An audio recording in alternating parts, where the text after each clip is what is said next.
Uma apresentação do segundo ano Reg 4. Grupo O Primo Basílio. No século XIX, na burguesia portuguesa, existia um casal, Luísa e George. Luísa e seu marido George eram dos mais ricos da burguesia portuguesa. Ele era engenheiro e, portanto, ela, mulher de casa, assim como os costumes da época. George sempre foi muito apaixonado por ela. Ele deu de tudo, a idolatrava como uma esposa, um desejo que somente ele tinha. Um bom marido, presente.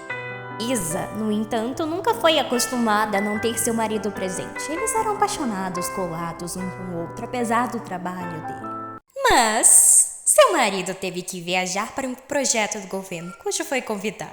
Pobre Luísa, agora sem marido não tinha mais nada para fazer. Apenas ler, era tudo que ela fazia. Uma mulher romântica, uma mulher que idealizava as coisas. Ela sonhava alto, pensava demais. Juliana, a empregada. Pobre inveja. Ela tinha muita inveja de Luísa, achava que Luísa não merecia o marido que tinha. Ela tinha raiva. Apenas raiva. Já Joana, outra empregada, responsável pela comida da casa, era ao contrário de Juliana. Joana era bonita, educada e não tinha inveja de Luísa. Luísa estava devastada, sem nada, sem atenção, sem amor, até que recebeu a notícia que seu primo Basílio, vindo da França, iria finalmente voltar a Portugal. E lhe deu uma visita. Essa visita trouxe amores passados, pois eles já tinham se relacionado como namorados na adolescência. Luísa o idealizou tanto, pois lia tantos livros de romance, estava tão carente, tão sozinha, que o traiu George com o primo Basílio. O Basílio era tudo que George não era. George idealizava Luísa. Basílio não, ele não estava nem aí. Ele tinha interesses a mais. Ele queria viver, ele era explorador, ele era sedutor. Ele tinha que ser sedutor. Isso encantava Luísa. Ela estava em um momento frágil.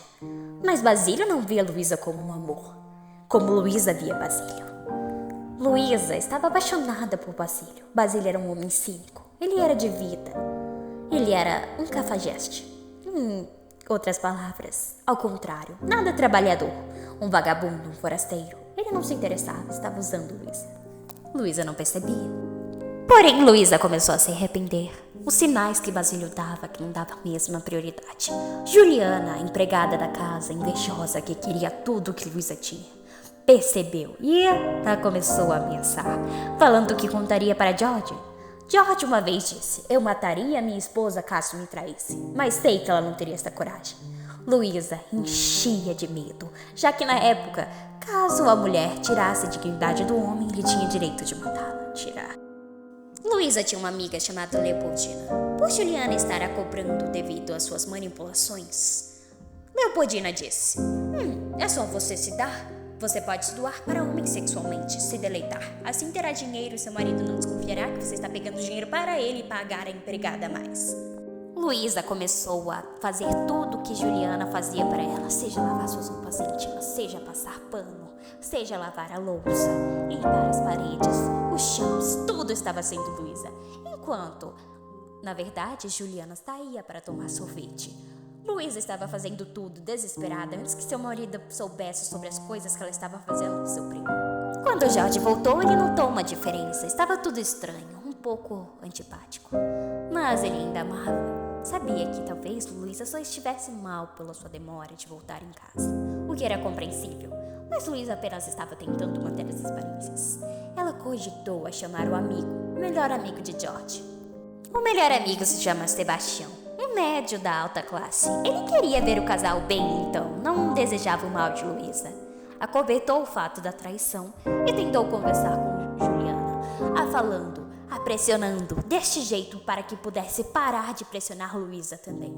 E por acaso, por incrível que pareça, Juliana ficou tão pressionada com a pressão de Sebastião que ela acabou infartando e morrendo. Sebastião queria o bem do casal, mas ele sabia. Agora que Juliana não estava mais no caminho, não tinha como George saber sobre a traição.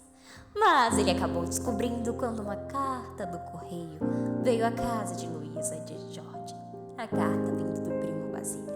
Luísa adoeceu, começou a adoecer, ficar com uma febre terrível. Céus! Mas George leu a carta e na carta estava escrito todos os momentos sexuais, todos os momentos românticos que Luísa teve com Basílio. George ficou indignado, ficou triste, ficou depressivo, tudo possível. Ele não tinha palavras para descrever qual era a decepção do assunto. Mas ele a perdoou, pois amava ela. Já Basílio não estava interessado em saber que sua prima estava quase morrendo. Ele estava em Paris, curtindo a vida com outra mulher. Para ele, é isso, morreu. No final, no seu último deleito de morte, quem estava ao seu lado era George. George não a bateu, não o matou. Ele a amava e somente se despediu da sua noiva, da sua esposa. O autor, Primo Basílio, cujo nome completo é José Maria Eça de Queiroz, tinha uma visão de mundo bastante crítica e realista em suas obras. Eça de Queiroz retratava a sociedade portuguesa do século XIX, explorando as suas características negativas, hipocrisias e valores morais em decadência. Social presente na narrativa. A crítica social de O Primo Basílio é contra toda a sociedade lisboeta, marcada pela ociosidade burguesa, a futilidade, a devassidão, a imoralidade, a hipocrisia social, a superficialidade nos relacionamentos, a falsidade e a arrogância que o dinheiro parece criar em certos indivíduos. Bom, na objetividade na obra O Primo Basílio, de Eça de Queiroz, é uma das características marcantes do estilo realista do autor. Nessa obra, Eça de Queiroz busca retratar a sociedade portuguesa do século XIX, de forma crítica e verossímil. Através da objetividade, o autor apresenta os personagens e suas ações de forma imparcial, sem julgamentos morais explícitos. Ele descreve com minúcia os detalhes do ambiente, das aparências e das relações interpessoais, revelando assim a hipocrisia e as fraquezas humanas.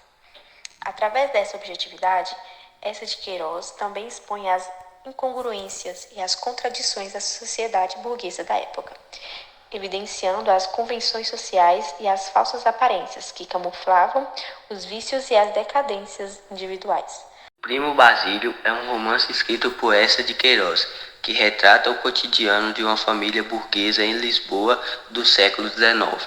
A história é centrada nos relacionamentos e nas traições que ocorrem entre os personagens, relevando as hipocrisias e os vícios da sociedade da época. Também tinha uma vida de casal, onde tinha uma mulher que não sabia fazer nada, só ficava lendo. Ela também tinha um marido muito ausente. E com isso ela sofre e dentro de poucos dias ela morre. A história ficou marcada por suas críticas sociais à burguesia e pela mediocridade.